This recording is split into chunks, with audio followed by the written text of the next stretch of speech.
السلام علیکم ناظرین، اردو سٹوری نیٹ ورک میں خوش آمدید۔ بنی اسرائیل میں دو بھائی تھے جن میں ایک مسلمان تھا اور دوسرا کافر تھا۔ وہ بتوں کو سجدہ کیا کرتا تھا، دونوں دریا کے شکاری، مگر جب کافر مچھلیوں کے لیے جال دریا میں ڈالتا تو اس قدر مچھلیاں اس میں آ جاتی تھیں کہ اس کو کھینچنا مشکل ہو جاتا، مگر مسلمان کے جال میں صرف ایک ہی مچھلی آتی تھی اور اسی پر صبر کے ساتھ خدا کا شکر ادا کرتا۔ اتفاقاً ایک روز اس مسلمان کی بیوی اپنے مکان کی چھت پر گئی تو اس کی نظر کافر کی بیوی پر پڑی جو زیور اور بہترین لباس سے آراستہ تھی۔ یہ دیکھ کر اس مسلمان کی بیوی کے دل میں وسوسہ پیدا ہوا کہ کاش میں بھی ایسی ہی ہوتی۔ تو کافر کی بیوی بولی، تو اپنے شوہر کو آمادہ کر لے، وہ بھی میرے شوہر کے معبود بت کی عبادت کیا کرے تاکہ تو بھی میری طرح مالدار ہو جائے۔ یہ سن کر مسلمان بھائی کی بیوی کچھ غم زدہ سی ہو کر نیچے آئی، اور جب اس کا شوہر گھر آیا تو اس نے بیوی کا حال بدلا دیکھ کر دریافت کیا، آخر کیا بات ہے جس سے تو اس قدر غم زدہ معلوم ہوتی ہے؟ تو وہ کہنے لگی، بس میاں، یا تو تم مجھے طلاق دے دو یا اپنے بھائی کے معبود کی پرستش اختیار کرو۔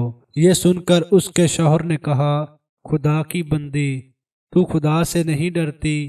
ایمان کی دولت کے بعد یہ کفر کی باتیں کرتی ہے۔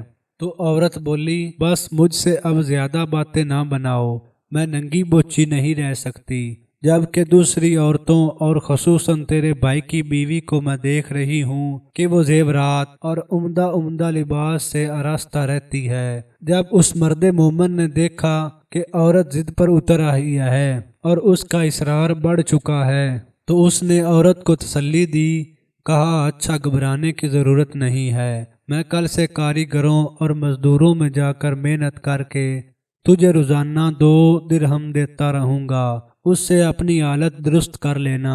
یہ سن کر عورت کو کچھ تسکین ہوئی اور صبح سویرے ہی مرد مومن مزدوری کے لیے کام کی تلاش میں نکلا، لیکن اس کو کہیں کام نہ ملا۔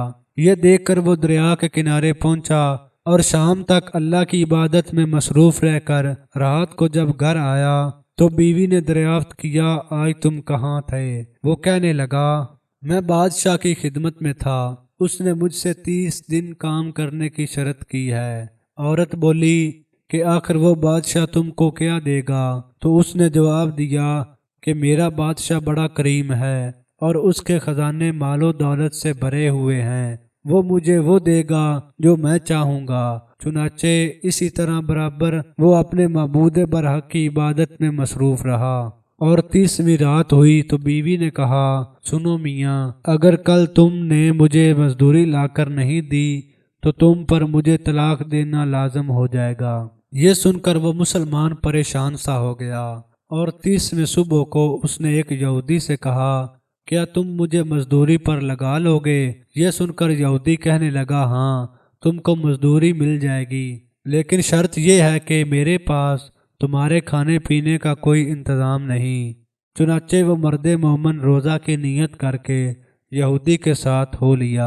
ادھر اللہ تعالیٰ کے حکم سے حضرت جبرائیل علیہ السلام 29 اشرفیاں ایک نورانی تشت میں لے کر اس کی بیوی کے پاس پہنچے اور کہنے لگے، میں بادشاہ کا قاصد ہوں، اس نے یہ اشرفیاں دے کر مجھ کو تیرے پاس بھیجا ہے اور فرمایا ہے کہ تیرا شوہر ہمارے کام میں تھا، ہم نے اس کو نہ چھوڑا یہاں تک کہ اس نے ہم کو چھوڑ دیا اور یہودی کے پاس چلا گیا، اگر وہ ہمارا کام کرتا تو ہم اس کو اور زیادہ اجرت دیتے، بس یہ ایک اشرفی کی کمی اس کی وجہ سے ہوئی ہے۔ چنانچہ وہ عورت ان میں سے ایک اشرفی لے کر بازار گئی جس پر لا الہ الا اللہ وحدہ لا شریک لہ لکھا ہوا تھا۔ سنار نے 1000 درہم اس کی قیمت عورت کے حوالے کر دی، اور جب شام کو وہ مرد مومن گھر واپس آیا تو عورت نے اس سے دریافت کیا، آج تم کہاں تھے؟ اس نے جواب دیا کہ آج میں ایک یہودی کے کام پر گیا ہوا تھا۔